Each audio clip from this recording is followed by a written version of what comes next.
Do you know most companies collapse not because they have incompetent employees or because they have bad products or a wrong location?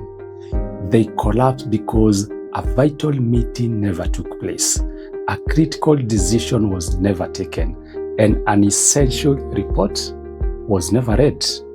More companies are collapsing because of poor corporate governance as opposed to competition. And therefore, knowing why, how, and when company meetings are supposed to take place is not just a mere formality. It is a skill that is keeping businesses alive and thriving. Company meetings are of different types. We have shareholders meetings, directors meetings, and special meetings. But how are they supposed to happen? For every meeting to happen, there must be a notice, especially for general meetings where all shareholders are supposed to participate in such a meeting. A notice has to be circulated, and the Companies Act is very clear that such a notice needs not to be less than 21 days. So if you are a company secretary, you are the chairman or the director of a company, and you dare issue a notice that is less than 21 days, just know that you are contravening the provisions of the Companies Act. However, members can meet within a shorter period than 21 days if all members who are entitled to attend such a meeting agree in writing. If they consent, then they don't have to be bound with the 21 days. The 21 days is just there to protect members from being harassed by the management. Notice, then the notice must be accompanied by an agenda. Why are you convening this meeting? Can you tell us the agenda items that we will discuss in such a meeting? Why? So that we can prepare adequately. If there are reports that will be discussed in such a meeting, then be kind enough to share with us so that we can interrogate those reports and be able to participate in such a meeting meaningfully.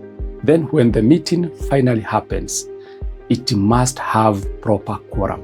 And a quorum is the minimum number of members that must be present in any meeting for such a meeting to be considered to be valid. Remember, and let's assume a company has 100 members and only 2 members meet. Are they supposed to bind? Do they have the authority to bind the other 98 members? Of course not, and it would be unfair. Now, to ensure that members don't just meet anyhow and make decisions that bind the rest of members, then a quorum has to be set. And the decision and the rule about quorum is contained inside the Articles of Association of the company, because that document is the internal constitution of the company. What it says, that has to be followed every other time before a meeting is held. Most companies, they have their quorum as 30% of the shareholders. If 30% of the membership attend, then such a meeting is considered to have been duly convened. Now, what happens if a meeting has been called for, but a quorum has not been attained? That meeting is considered to have aborted. But the law does not want to frustrate the company, that if members keep not availing themselves for meetings, then the company would be held hostage. And the law is very clear that a company is an artificial person who has the right to make decisions without being taken hostage by the very members who are the owners of that company. And therefore, if a meeting was supposed to happen a day like today, let's assume today is a Monday, and adequate members did not attend such a meeting, and therefore it was aborted, automatically the next meeting is arranged by law to happen next week on Monday. The venue will not change, the agenda will not change, the timing will not change, everything will be the same apart from the day. And now the following week, Even if it is only 2 people who will attend that meeting, out of 1,000 members or 10,000 members, those 2 members will be considered to have formed a proper quorum for that meeting to proceed. So, if you are one of those people who uses the quorum as a defense mechanism, that you don't want to attend when you know that the company will be making a decision that may not affect you the right way, and therefore you decide not to attend such a meeting, stop that, because the meeting will still proceed to take place. And always remember, when the decisions are made by a company in a meeting, when resolutions are arrived at, they bind those people who are present and those people who are absent. And including those who are present, it doesn't matter whether you voted for or against that decision. Once it has been made, it binds all members. For instance, if a decision was made that every member should contribute an extra 10,000 shillings, whether you opposed or you were for it, you have to contribute, because decisions are binding to all members. Whether present or absent, whether the member was for or against that decision, it is binding. Just like the way the country is run, is managed. It doesn't matter whether you voted Ruto as a president or not. The moment he was sworn in, he became our president. And that, in fact, they say that when they are being sworn in, that I'll be the president for those who are for me and for those who are against me. And because now I am the unifying factor. The same thing, a decision of a company unifies all members. Now, there are 3 types of meetings. We said shareholders, board of directors meetings, and special meetings. Under the shareholders meetings, we have 3 subcategories. The subcategory 1 is statutory meetings. Number 2, AGM, annual general meetings. And number 3, extraordinary meetings. Now, statutory meetings, these are not very common. In fact, they only happen for public companies. And such a meeting only happens once, just once, in the lifetime of a company. When a company has been incorporated as a public company, then it has to form the first meeting referred as the statutory meeting, not appear between the first and the 3rd month. A statutory meeting has to be convened, and it has to also adhere to the notice and the agenda. And the reason for convening such a meeting is for the directors to share company information to the new members of the company, to share the mission, the vision, the core values, what are the products that they will be dealing with, what are the projections in terms of financial performance. That meeting is usually very important, but it only happens once in the lifetime of a public company. But one of those meetings that have to happen every other year is an annual general meeting. And the reason why an annual general meeting has to happen every year is because of the structure of the company. The structure of the company starts with the members as the supreme authority of the company, then followed by directors. From directors, we have the management staff. So the directors work on behalf of the shareholders. They are the agents of the shareholders. They are only supposed to act on behalf and in the best interest of the shareholders. And therefore, these directors, they are knowledgeable people, they are skilled people, they are experienced people, and they know how to do business. A board is supposed to be comprised of individuals who are coming from various academic backgrounds, different areas of experience, and therefore when they come together, they form a formidable team that is supposed to steer this company forward. But don't forget, they are doing so on behalf of the shareholders. And therefore, every once in a year, they have to prepare a director's report and share it, present it in an AGM, informing the members that yes, you gave us the mandate to manage your company. These are our achievements for that year. These are the milestones that we were able to conquer. But again, we face these challenges. But nonetheless, These are the financial statements, the statement of financial position, the income statement, interrogate. We made this much profits. So they engage. In an AGM, that's where directors and shareholders engage.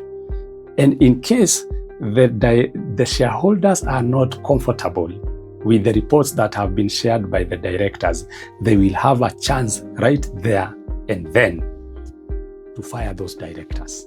But if they are okay, they will re-elect those directors to continue for another term in office. And sometimes I wonder whether this is the way that we should be running the country. Because every 5 years, that's when we vote. Basically, that's when we are holding the leadership of the country accountable.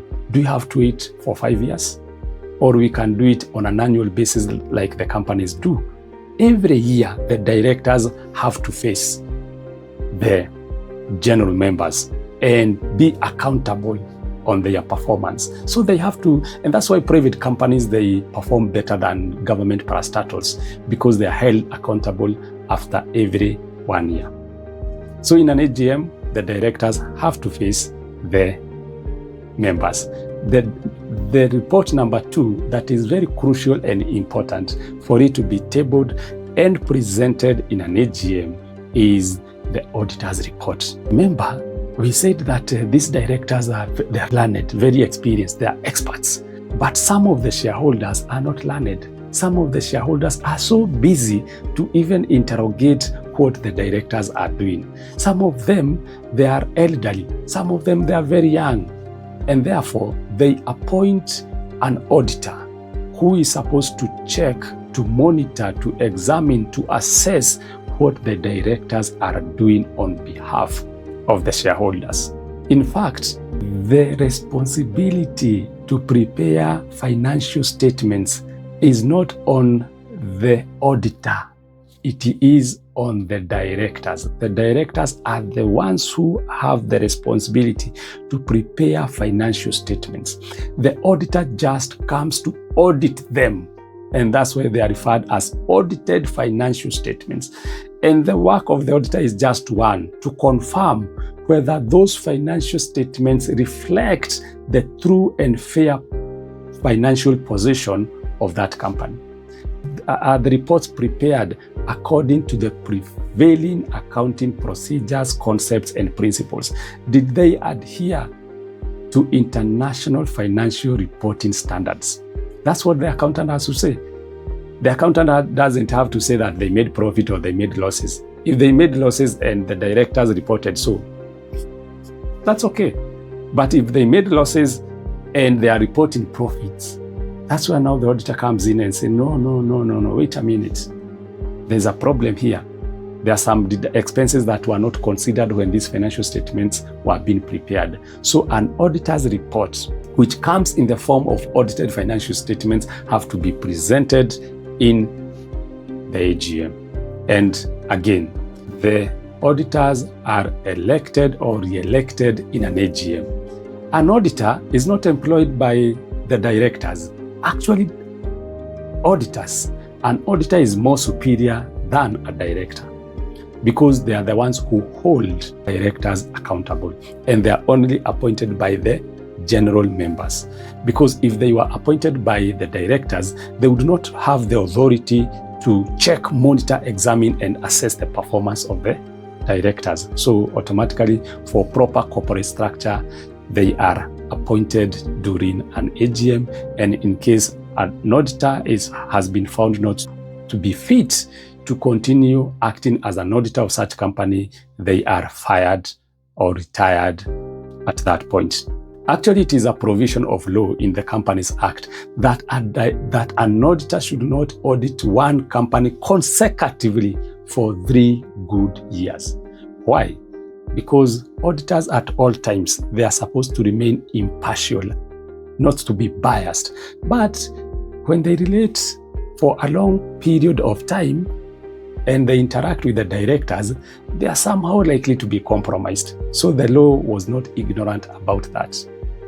That with time, birds of a feather flock together, and auditors, If directors are rogue, if they are not honest people, even auditors, they could be compromised.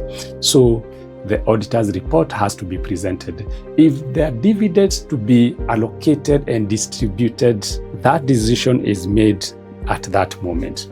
The directors can only propose dividends to be distributed and issued to the members, but it is an AGM that has to approve that decision. If they approve, then the dividends are distributed and allocated to all the members of the company, depending with their shareholding. So the third meeting, that is under shareholders meeting, is special meetings. Special meetings are of two kinds. Number one, or of two types. Number one, class meetings, and number two, creditors. Class meetings, this is when a certain category or group of shareholders decide to meet so that they can address their interests in that company. We have different types of shares. We have ordinary shares, and therefore we have ordinary shareholders. We have preference shares, and we have preferential shareholders. We have deferred shares, and therefore we have deferred shareholders. Any category of those shareholders can meet to discuss their interest vis-a-vis that company.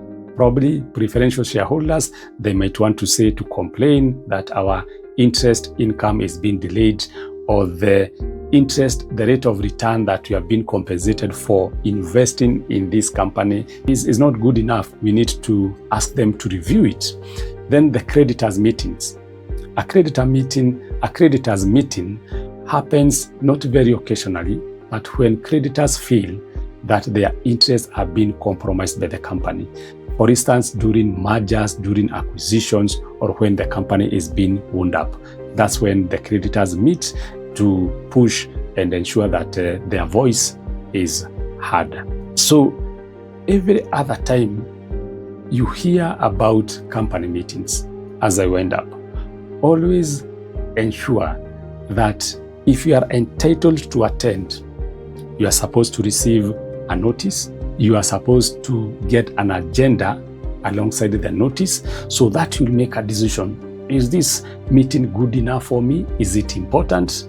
If it is not good enough, or if you feel it is not vital, critical, then you can choose not to attend, or you can send a proxy. A proxy is a person who is sent by a shareholder to represent them in a meeting. That is a proxy.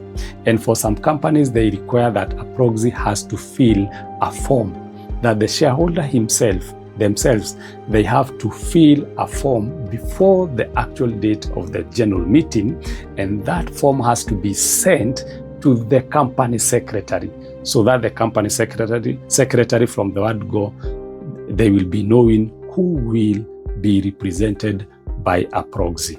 So remember, read the notice, the agenda. If you are not available to attend, send a proxy. If you will be attending, prepare for such a meeting. It's not just a formality that you have been invited for that meeting. You are supposed to go there prepared so that you can contribute value to the company where you are a shareholder. Remember, out of these 365 days in a year, you only have a single day to intervene and